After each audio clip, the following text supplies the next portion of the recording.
Now let's jump into page 8, the Success Hub. The rest of your basic training is list, share, sponsor through daily, weekly, monthly, and annual events. Have you heard that events drive business? Well, you're going to be hearing this in the last video of basic training. But in the center of your Success Hub, you see the 730Q. This is the driving force of your business. The 730Q Fast Start Plan chart is also there. It's to help you understand your first goal with your initial list. Now let's jump into the next video with our master trainers, Bob and Betty Ann Golden, Jordan Adler, and Dave Smith. Having a list is your inventory and send out cards. Any business has inventory. Our inventory is our list.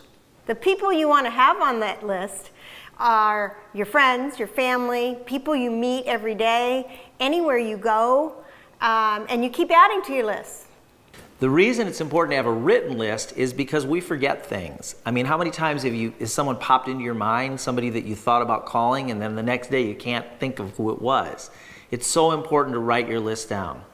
I personally don't think it's a good idea necessarily to just have your list on a computer, because it's kind of out of sight, out of mind. When it's sitting on your desk or it's sitting on the seat of your car, it just reminds you every day to write the names down of the people that you come in contact with throughout the course of your day.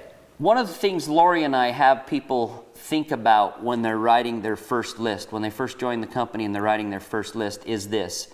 Imagine that I'm going to give you $10 million and you need to give it away to 10 people. So I'm going to give you $10 million, but you have to give it away to 10 people. Who are those 10 people you're going to give that $1 million each to? You know, if you only have 20 names on your list, by the time you've gotten through 10 of those people, you're going to start getting nervous. You're going to start to wonder, where are the people going to come from to talk to about the business? It's important to have a long list. Some creative ways to add to your list is Facebook, any kind of social media, your cell phone. That's a great way. You've got to have names in your cell phone, and just go through it all. Remember, don't prejudge.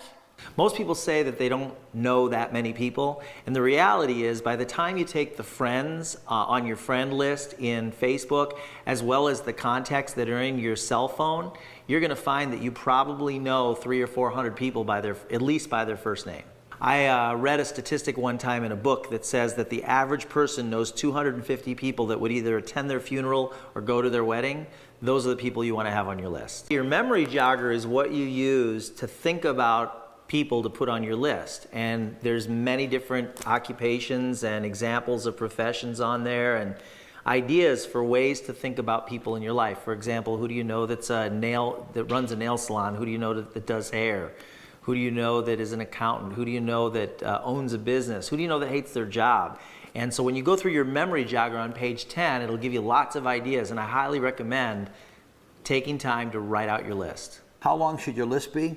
As long as possible. Your list is your inventory. That is the money that's in the bank. Your list is a work in progress. It's not something you do one time. It's important to have a large list when you start. If you don't have a large list, pull out all stops. Think about the people that you haven't thought about in a long time. You may not contact them all right away. At least put their names on the list. Why is a written list important? It's because your first and number one goal is to cross off people off that list. So your working capital is your list. Dave and I didn't understand that, and our sponsor kept trying to get us to understand that. We thought by going off our list in our phone, because we shared over 800 contacts, that we would be just fine. But once we understood the power of writing your list, our business really began to take off. Now I want you to think about this. In traditional business, your working capital is money. In network marketing, such as send out cards, your working capital is your list. So now let's go to the next video and find out how to share with our list.